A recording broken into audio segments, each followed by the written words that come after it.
And I asked myself, okay, is he teaching some entrepreneurial skills to his children? And if yes, how? So because I also have a little son, so that would be interesting also for me.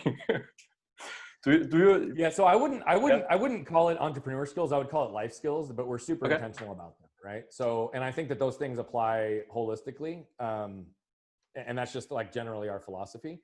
So yes, both of my kids have been doing I am statements from the time they could talk.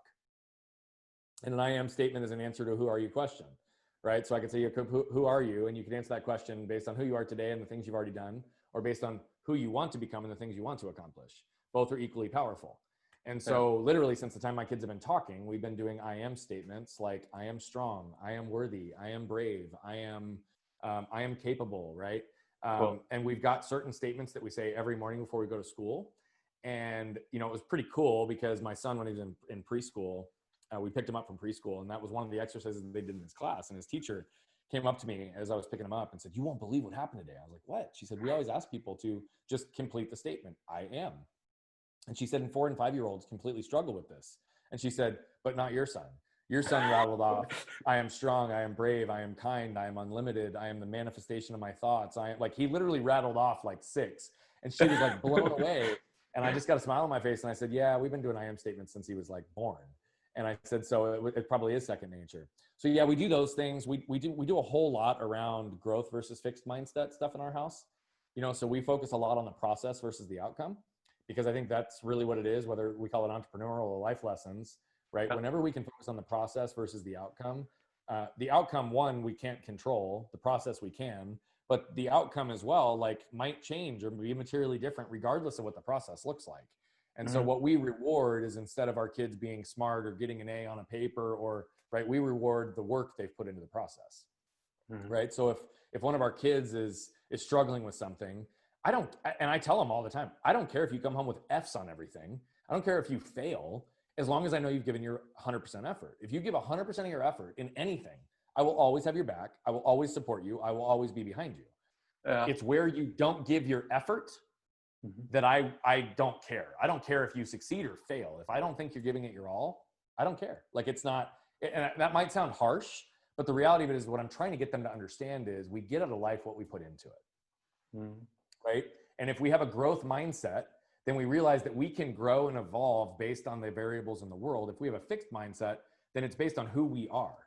So the outcome of anything defines who we are versus what we can learn and grow to become. So we focus a lot on that. And then with my son in particular, he's on the autism spectrum. And so he's got anxiety and stress and different things that enter into his world anyway. Fear is one of those things that can cripple him. And so one of the things that we've worked a lot with him on is, he will literally create something to be so big in his head that's really not that complicated. And so we talk to him a lot about how all the greatest things in life are on the other side of fear. Fun's on the other side of fear, freedom's on the other side of fear, fulfillment's on the other side of fear. And so in those moments when he hesitates, you watch this video of me doing mountain biking with him. The first few times we did it, we'd get to the top of a hill and he'd need to descend, and he literally wouldn't go down it. He didn't want to. He was afraid. What if I crash? What if it's too steep? And then all we had to do was start to give him the structure to understand, and when I started working with him mountain biking, we broke down all the fundamentals into individual techniques and skill sets. And then we started stringing them together. And so then when he got to the top of the mountain, I was like, "Oh yeah, so you remember how we did this with your pedals? Remember how we did this with your weight distribution? Remember how we did this around the corner? Remember how we did this? Yeah. You know how to do it all. So all you have to do is let go of the brake and trust the process, and let the bike do the work." Right? And so the more he's done it, now he doesn't hesitate anymore. So we in our household look for, similar to the stories that we talked about earlier, we look for all those things, both my wife and I, as teaching moments, right? If I lose my temper and I raise my voice at my kids or my wife, which I'm never proud to do, but I admit happens to me sometimes, I'm human, right? I use that as a teaching moment to tell my kids, "Hey, I'm sorry, Daddy lost it.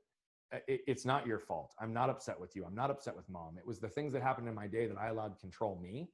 And I said, and it's my responsibility to take ownership for that when I screw up." Right? So it's we use their own life experiences, and then we use our own vulnerability to teach those lessons, because that's where it starts, is as kids, man. That's cool.